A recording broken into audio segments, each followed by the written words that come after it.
إنا لله وإنا إليه راجعون۔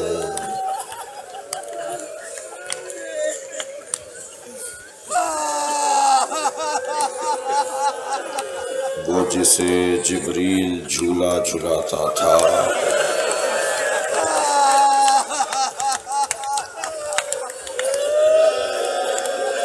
وہ جسے سیدہ گود میں لٹا کے چکی پیستی تھی،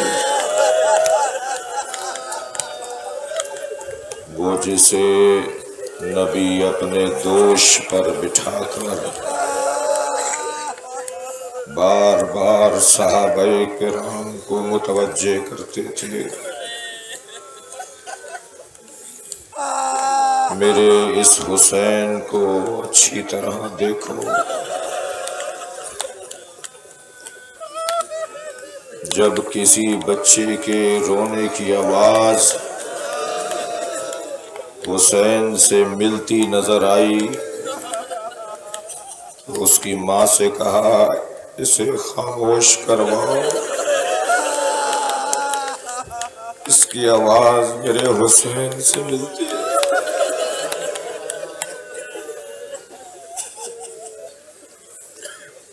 سفر سے لوٹے ام سلمہ میں محو استراحت ہوں،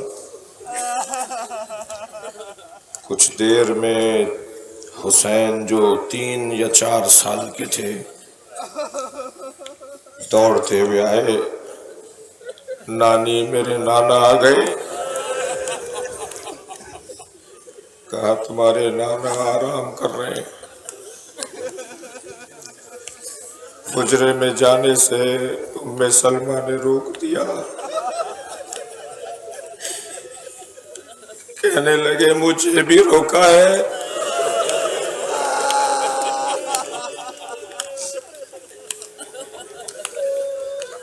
کہا تمہارے نانا نے تخصیص نہیں لگائی۔ حسین لوٹے، وہاں نبی حجرے سے نکلے، سر پہ عمامہ نہیں تھا، ابا دوش پر نہ تھی۔ اے ام سلمہ تم نے میرے حسین کو لوٹا دیا، آگے بڑھ کر حسین کو گود میں اٹھایا۔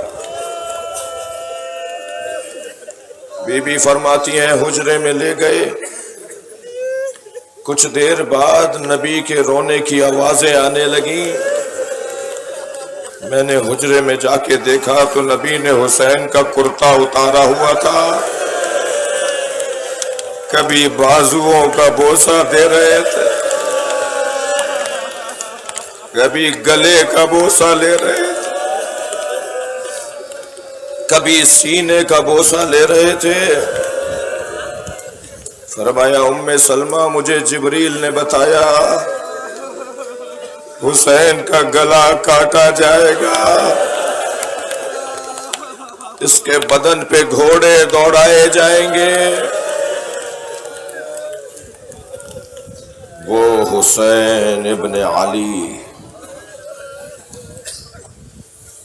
صبح عاشور سے عصر تک لاشیں اٹھاتا رہا، بعض لاشیں تو ایسے تھے جو ایک لمحے میں حسین کو بوڑھا کر گئے، وہ لاشا جسے دیکھ کر حسین نے کمر پکڑی، اے رونے والو وہ عباس کا لاشا، وہ لاشا جس کے گرنے پر حسین کی آنکھوں کا نور چلا گیا، اے حسین کے عزادارو وہ علی اکبر کا لاشا، اے رونے والو ایک لاشا تو چھوٹا بہت تھا مگر حسین سے اٹھتا نہیں تھا، کبھی میرے مولا آگے جاتے تھے،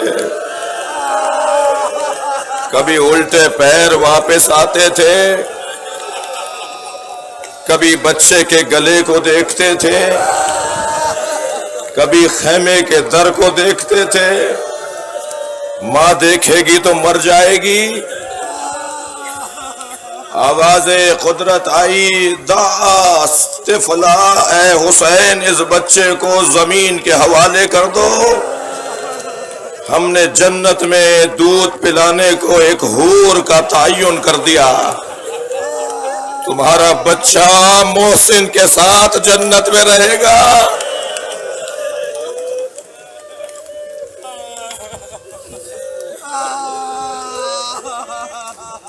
رخصت آخر کو حسین در خیمہ پر کھڑے ہیں۔ السلام علیکن یا زینب،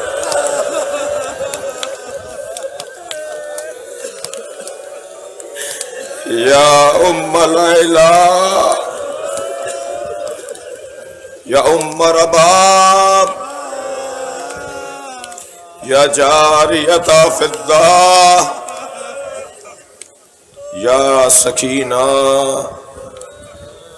بیویوں نے میرے مولا کو اپنے حلقے میں لے لیا۔ حسین ایک ایک بیوی سے رخصت ہوئے، خیمے کے در سے نکلے۔ زلجنا گردن لٹکائے کھڑا ہے۔ میرے مولا پشت فرس پر بیٹھے، بس ایک ہی جملہ کہا، اے میرے رہوار، جتنا میں پیاسا ہوں اتنا تو بھی پیاسا ہے۔ بس یہ میری زندگی کی آخری زحمت ہے، مجھے میدان کربلا تک لے چل۔ کبھی اس سے پہلے نہیں ہوا کہ حسین نے اشارہ کیا ہو اور وہ یہ نہ چلا ہو، مگر عزادارو گھوڑے نے پیر نہیں اٹھائے۔ امام کو تعجب ہوا، گردن پر ہاتھ پھیرتے ہوئے کہا، مجھے اندازہ ہے تو پیاسا ہے، مجھے ایک مرتبہ اور میدان کربلا تک لے چل۔ گھوڑے نے اپنے قدموں کی طرف اشارہ کیا تو سنو گے کیا منظر تھا جو حسین نے دیکھا۔ سینے پر سونے والی سکینہ گھوڑے کے پیر پکڑے بیٹھی ہے۔ اجرکم اللہ۔ اے بابا کے گھوڑے، میرا بابا پھر نہ آئے گا۔ حسین پشت فرس سے اترے۔ سکینہ، تم نے تو ہمیں رخصت دے دی تھی، اے میرے لال مجھے جانے دو۔ اب بابا ایک دفعہ اور سینے سے لگاؤ۔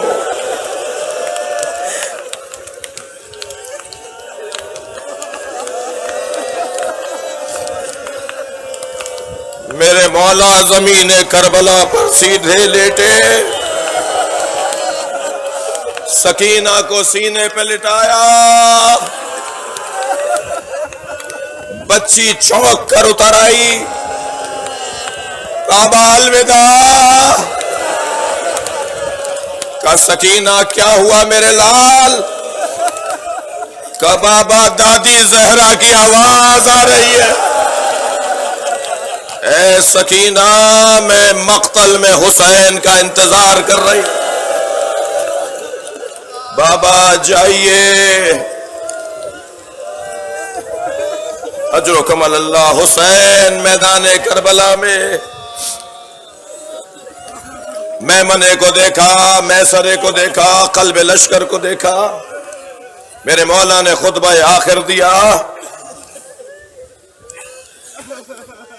اور اس کے بعد آواز دی، تلوارو آؤ،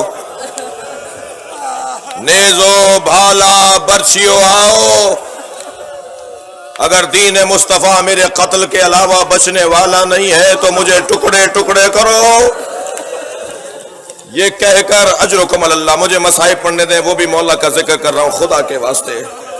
یہ بھی آپ مولا کی خدمت کر رہے ہیں، میں آپ کے ساتھ ماتم کروں گا۔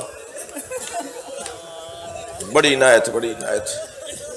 مولا حسین آپ سے راضی ہوں، جو ماتمی خاص طور پر بیٹھے۔ آج روز عاشور ہے، رو لیجئے حسین پر، آواز ملائیے زہرا کی آواز میں، کہیں برابر سے سید سجاد کی آواز نہ آ رہی ہو۔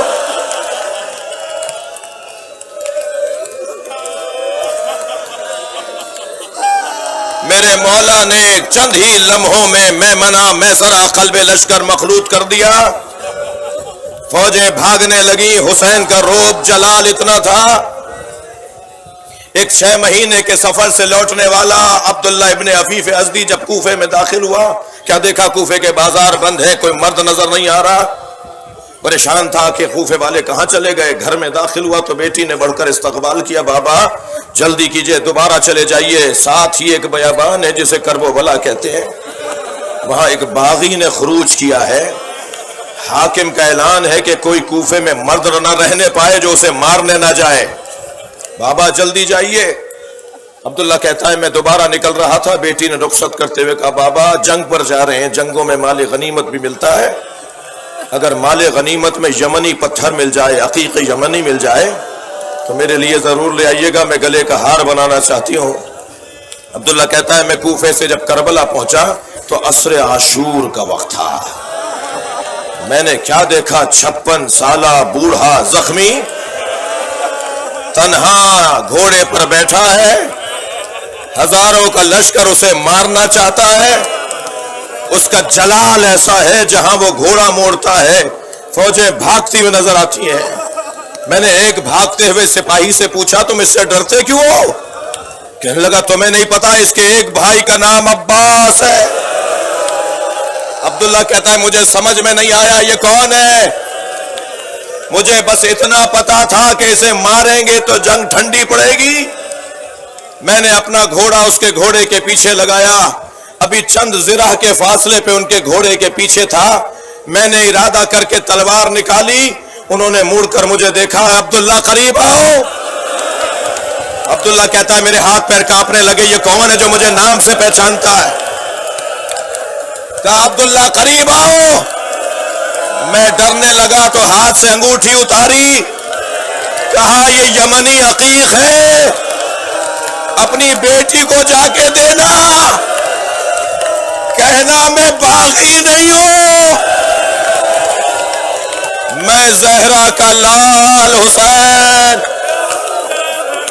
میں نبی کا اجر و کمال اللہ۔ دو جملے مجھے اور پڑھنے دیجئے، خدا کے واسطے 2 جملے مجھے اور پڑھنے دیجئے۔ میں نبی کا نواسا حسین، حسین مولا حکم کیجئے، کب واپس چلے جاؤ؟ مولا کوفے کیسے چلا جاؤں؟ کب میری بہن زینب آئے گی، اسے کچھ چادریں لا کے دے